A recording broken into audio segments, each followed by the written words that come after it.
ओम शांति। आज हर एक व्यक्ति अपने आप को सबके सामने सिद्ध करने के लिए, अपने आप को राइट साबित करने के लिए, अपनी क्वालिटी को सबके सामने रखने के लिए बहुत सारे तरीके अपनाता है। कुछ तरीके ऐसे होते हैं कि वो जब भी कोई संगठन है, जब भी कोई चार लोग मिलेंगे, वो सबके सामने आकर के अपनी बातों को रखना शुरू कर देगा। वो दूसरों की बातों को सुनने की उसके अंदर उस समय सामर्थ्य नहीं होती है। वो जो कह रहे हैं उस समय उसको सुनने से कोई मतलब नहीं होता, उसको केवल अपनी बात कहनी होती है। तो इसलिए जब हम दूसरों की बातों को सुन नहीं सकते हैं तो सामने वाला हमारी बातों को कितना सुन रहा है, इस चीज़ के ऊपर भी हमें ध्यान देना चाहिए। हमें अपने आप को सबके सामने सिद्ध करना है, हमें अपने आप को हाईलाइट करना है। उसका मतलब ये नहीं है कि जो सामने वाला अपनी बात कह रहा है हम उसकी बातों को इग्नोर कर रहे हैं।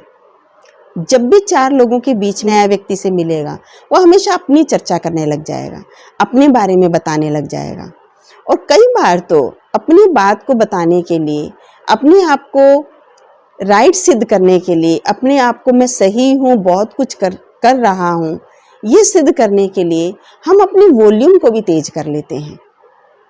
वॉल्यूम को तेज करने से हम अपनी बात तो कह देंगे, लेकिन आपकी बात पर सामने वाला कितना इफेक्ट उस पे हो रहा है, सामने वाले पर उसकी बात का, आपकी बात का कितना असर कर रहा है, ये कोई ज़रूरी नहीं है कि हमने ज़ोर से बोला, तेज आवाज़ करके बोला तो जो धीरे बोलने वाला व्यक्ति है उसकी आवाज़ दब तो ज़रूर जाएगी, लेकिन आपने तेज बोला उस समय तो व्यक्ति आपकी बात को सुन लेंगे, उस समय तो हाँ कि आपकी बात में हाँ मिला देंगे। लेकिन जैसे जोर से बोली हुई चीज़, जोर से की हुई आवाज़ उस समय तो असर करती है, लेकिन जब दूसरी कोई चीज़ आती है उसका प्रभाव कम हो जाता है। लेकिन जो धीमे स्वर में, जो धीरे से दी गई हुई चीज़ होती है वो अंदर तक असर करती है। जैसे हम जब बीमार होते हैं तो तुरंत इफेक्ट के लिए, तुरंत असर के लिए तुरंत बोतल चढ़ाते हैं, इंजेक्शन लगाते हैं ताकि बहुत जल्द तुरंत रिलीफ हो जाए, लेकिन वो उस समय तो आराम देता है, लेकिन वो अंदर तक उस बीमारी को ठीक करे ये ज़रूरी नहीं है।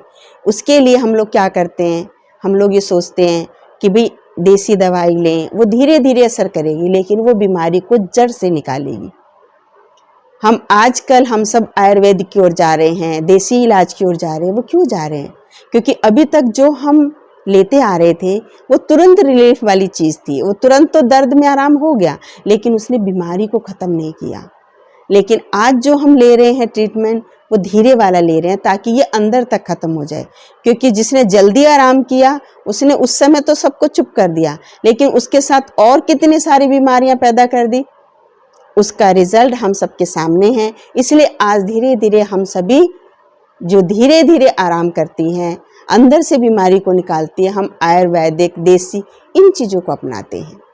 इसी तरह से जो शिक्षा जल्दी जल्दी ली हुई होती है, जो शिक्षा लाउडली ली हुई होती है वो उस समय तो असर करती है, लेकिन बाद में वो चीज़ रहती नहीं है। बाद में वो चीज़ अंदर, क्योंकि वो अंदर नहीं गई, वो केवल बाहर बाहर रही। तो इसलिए जब हम अपने आप को सबके सामने सिद्ध करना चाहते हैं, सबके बीच में आना चाहते हैं, समाज में आना चाहते हैं, समाज लोग हमको जाने पहचाने, उसके लिए कोई ज़रूरी नहीं है कि हम अपनी आवाज़ को तेज करें, हम अपने आप को एक्सप्लेन ज़्यादा करें तो हमको लोग, क्योंकि ये कहा जाता है कि सत्य जो है उसको ऊंची आवाज़ की ज़रूरत नहीं होती है। सत्य धीमे से कहा हुआ वो शस्त्र होता है जो लोगों के दिलों पे असर करता है। धीमे स्वर में बोला हुआ शब्द पूरे ब्रह्मांड में गूंज जाता है, क्योंकि सत्य को सिद्ध करने की ज़रूरत नहीं होती, सत्य स्वयं सिद्ध होता है। और सत्य यदि आप धीरे से भी कहेंगे वो भी आत्मा को अंदर तक महसूस होता है। इसलिए अपने आप को सिद्ध करने के लिए मैं राइट हूँ, मैं सही हूँ, मैं बहुत अच्छा हूँ, या लोग मुझे पहचाने, उसके लिए हम ऐसा रास्ता नहीं अपनाएं कि जिससे उस समय तो लोग हमारी हाँ में हाँ मिलाएं, और बाद में वो हमारी बात का उन पर कोई प्रभाव नहीं रहे, क्योंकि जैसे आपने लाउडली कोई बात कही, ऐसे लाउडली कोई और भी बात कह देगा। ऐसे ऊंची और तेज आवाज में बोलने वाले हमारे तरह के और भी बहुत लोग होंगे, लेकिन जब वो लोग आए, उनकी बात आई, तो आपकी बात धीरे से नीचे से छूट जाती है, वो दिमाग से निकल जाती है। लेकिन सत्य बात जो भले धीरे से कही गई है, हल्के स्वर में कही गई है, आराम से कही गई है, शांति से बैठ के की गई है, वो दिल तक जाती है।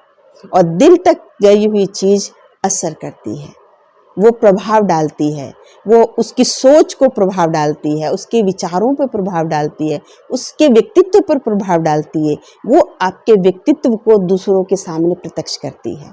इसलिए अपने आप को हाईलाइट करने के लिए ये ज़रूरी नहीं है कि हम कोई बाह्य और ऊंचे और तेज से जो प्रभाव डाले उन साधनों का इस्तेमाल करें, बल्कि सच्चाई का मार्ग अपनाएं, सत्यता का मार्ग अपनाएं। आप अपने आप हाईलाइट हो जाएंगे। ओम शांति।